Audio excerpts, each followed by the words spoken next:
किसी ने बड़ी कमाल की बात कही है कि अपने मन को कंट्रोल करना सीखें इससे पहले कि आपका मन आपको कंट्रोल करने लग जाए। आरजे कार्तिक, एक छोटी सी कहानी।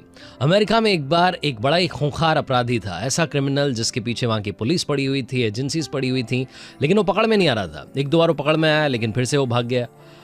अब क्या किया जाए, तो वहां के जो ऑफिशियल्स थे उन्होंने एक टॉप कॉप को, यानी कि पुलिस के सबसे शानदार अधिकारी को ये जिम्मा सौंपा कि अब आप जाइए और जाकर के इसे पकड़िए। उनको सिर्फ यही प्रोजेक्ट दिया गया कि आपने इस क्रिमिनल को पकड़ के लाना है।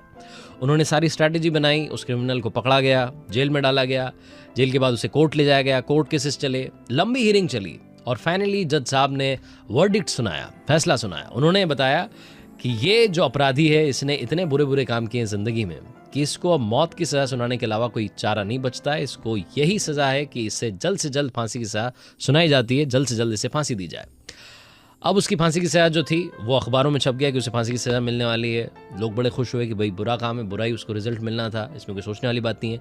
लेकिन अमेरिका के जो साइंटिस्ट थे उन्होंने सोचा कि भाई जब ये क्रिमिनल जो है ऊपर जाने ही वाला है, इस दुनिया को छोड़ के जाने वाला है, इसको मौत मिलने वाली है, तो क्यों ना इस पर एक छोटा सा एक्सपेरिमेंट किया जाए। साइंटिस्ट जो थे उन्होंने परमिशन ली, वो जेल में पहुंचे, वहां जाकर के उस क्रिमिनल से मुलाकात की, उसे बताया कि आप पर एक छोटा सा एक्सपेरिमेंट करना चाहते हैं। वैसे भी आपको मौत की सज़ा सुनाई गई है, आपको तो जाना है दुनिया से। जाने से पहले हम आपको फांसी की सज़ा नहीं देंगे, बल्कि आपको एक जहरीले सांप से, कोबरा से डसवाएंगे। उसके बाद आपकी मौत हो जाएगी। ऐसे कोई घबराने वाली बात नहीं। उसको ऐसा थोड़ा समझाया गया। उसने कहा अब तो मुझे जाने कोई ऑप्शन तो है नहीं, तो जो है वो ठीक है। साइंटिस्ट वहां से चले गए मीटिंग करके। ये बंदा पूरी रात सोचता रहा कि कल क्या होने वाला है। सांप आएगा, मुझे डसेगा। उसकी ज़िंदगी में आज तक उसने ऐसा कोई एक्सपीरियंस नहीं किया था। फिर उसे लगा कि उसने इतने बुरे बुरे काम कर दिए हैं कि जब इतने बुरे काम हो ही गए हैं तो अब तो इससे बुरा कुछ हो नहीं सकता है, यही शायद मेरे लिए ऊपर वाले ने लिखा होगा। ये सोच करके वो फाइनली 1-2 घंटे रात में सो गया। अगले दिन सुबह हुई, वो टाइम जो डिसाइडेड था, साइंटिस्ट आए और साइंटिस्ट जो आए उन्होंने एक रूम में उसको लेकर के गए, उसको चेयर पर बैठाया गया। अभी बंदा घबरा रहा था कि क्या होने वाला है, सांप लेकर के आएंगे। इसकी आंखों पर पट्टी बांधी गई और साइंटिस्ट जो थे वो इसके पास आए।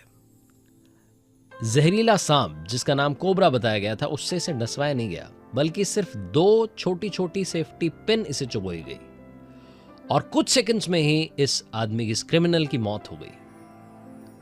इसके बाद जब पोस्टमार्टम हुआ तो मालूम चला कि इस क्रिमिनल की बॉडी में उतना ही जहर था जितना एक कोबरा के काटने पर होता है। अब आप सोचेंगे कि इस व्यक्ति के शरीर में कोबरा वाला जहर आया तो आया कहां से।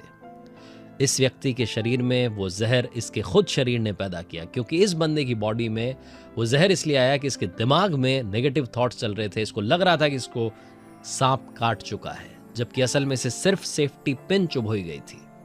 ये छोटी सी कहानी बताती है कि हमारी जिंदगी में बड़ी सारी बीमारियां तो सिर्फ इस वजह से हैं क्योंकि हम उल्टा सोचते हैं, गलत सोचते हैं।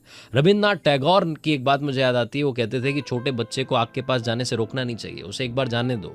उसको जब जलन लगेगी, गर्मी लगेगी, जब थोड़ा सा वो जलेगा तो उसके बाद जिंदगी में कभी नहीं जाएगा। ये छोटी सी कहानी बताती है कि अपने थॉट्स, अपनी सोच पॉजिटिव रखिए। जब आपकी सोच पॉजिटिव रहेगी तो आप कमाल कर दिखाएंगे। कर दिखाओ कुछ ऐसा कि दुनिया करना चाहे आपके जैसा।